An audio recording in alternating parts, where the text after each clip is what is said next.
ஒரு செட்டியார் இருந்தார். அவர் ஒரு பசுமாடு வளர்த்தார். அந்த பசுமாடு நிறைய பால் கொடுத்துச்சு. பாலை கறந்து விற்று ஒரு கட்டத்தில் அந்த செட்டியார் மிகப்பெரிய பணக்காரர் ஆகிட்டார். இவர் பணக்காரர் ஆகிட்டார்.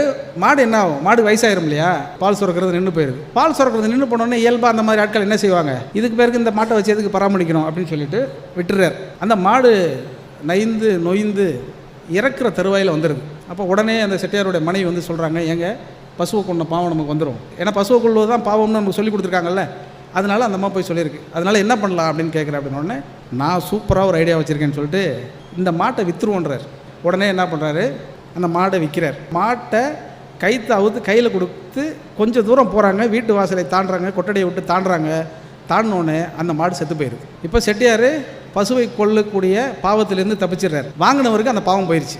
இப்போ ஒரு கட்டத்தில் கொஞ்ச நாள் வாழ்கிறாரு. செட்டியார் செத்து போயிடுறாரு. மேலே வானலோகத்துக்கு போகிறார். வானலோகத்துக்கு போனோடனே இப்போ அவருக்கு ஒரு லிஸ்ட் வச்சுருப்பாங்கல்ல, அந்த லிஸ்ட்டை எடுத்து பார்க்கும்போது வாழ்க்கையில் 98% பாவம் செஞ்சுருக்கிறாரு. 2% தான் நல்லது செஞ்சுருக்கிறார். 2 நல்லது சதவீதம் என்னென்னா, ஒன்று வந்து அந்த மனைவி பேச்சை கேட்டது. எதுக்காக? பசுமாட்டை நம்ம கொன்றக்கூடாதுன்னு சொன்ன ஒரு நல்லது. 2வது பசுமாட்டை கொள்ளாது. இந்த 2% தான் இருக்குது. அப்போ வானவர்கள், இந்திரர்கள், தேவர்கள் எல்லாரும் கூடி, என்னப்பா இது மாதிரி 98% வந்து பாவம் பண்ணியிருக்கேன், 2% தான் புண்ணியம் பண்ணியிருக்கேன், அதனால் நீ வாழ்க்கையில் 98% நரகத்தில் இருக்கிற மாதிரி இருக்கும், 2% தான் சொர்க்கத்தில் இருக்கிற மாதிரி இருக்கும். முதல்ல சொர்க்கத்தை அனுபவிக்கிறியா, நரகத்தை அனுபவிக்கிறியா, இல்லை 2ல் எதுன்னு நீ முடிவு பண்ணி சொல்லு அப்படின்றார். செட்டியார் விவரமானவர்ல. செட்டியார் ஒரு முடிவு பண்ணுறாரு, இல்லை எனக்கு ஒரு குதிரையை கொடுங்க, நான் 2 நிமிஷம் தான் சுற்றிட்டு வர முடியும் சொர்க்கத்தை, அதுக்கப்புறம் நரகத்துக்கு போய் ஆகணும். ஒரு குதிரையை கொடுக்குறாங்க. இந்த குதிரை மேலே ஏறிக்கிறார் செட்டியார்.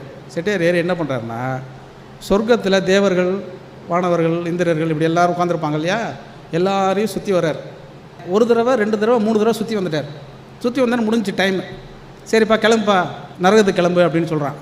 நான் நரகத்துக்கு போக மாட்டேங்கிறான் அவன். இத்தனை நூற்றாண்டுகளாக, இத்தனை லட்சம் ஆண்டுகளாக, இத்தனை கோடி ஆண்டுகளாக என்னங்க சொல்லிட்டு இருந்தீங்க அப்படின்னா, வானவர்களை சுற்றி வந்தால் செய்த பாவங்கள் எல்லாம் போய்விடுன்னு சொல்லியிருக்கீங்க. நான் 1 தடவைக்கு 3 தடவை இந்த இந்திரர்களையும் தேவர்களையும் சுற்றி வந்திருக்கிறேன். இதுக்கு பிறகு என்னை எப்படி நகரத்துக்கு போவீங்க? உண்மையாக பார்த்தீங்கன்னா உங்களை சுற்றி வந்ததுனால இனிமேல் நீங்கள் என்னை சுற்றி வர வேண்டிய இடத்துக்கு நீங்கள் வந்துட்டீங்க. ஏன்னா உங்களுடைய மொத்த புண்ணியங்களும் என்னை சேர்ந்துருச்சு. அதனால் நான் வந்து சொர்க்கத்தில் தான் இருப்பேன் என்று அவன் சொல்லிவிட்டதாக பாரதியார் சொல்லிவிட்டு, சந்தர்ப்பத்தை ஒருவன் எவ்வளவு நாசூக்காகவும் குய்த்தியாகவும் பயன்படுத்தி கொள்கிறானோ அவன் எப்பொழுதும் நல்லவனாகவே அறியப்படுவான் அப்படிங்கிறது அந்த கதையை சொல்லி முடிச்சிருக்கிறார்.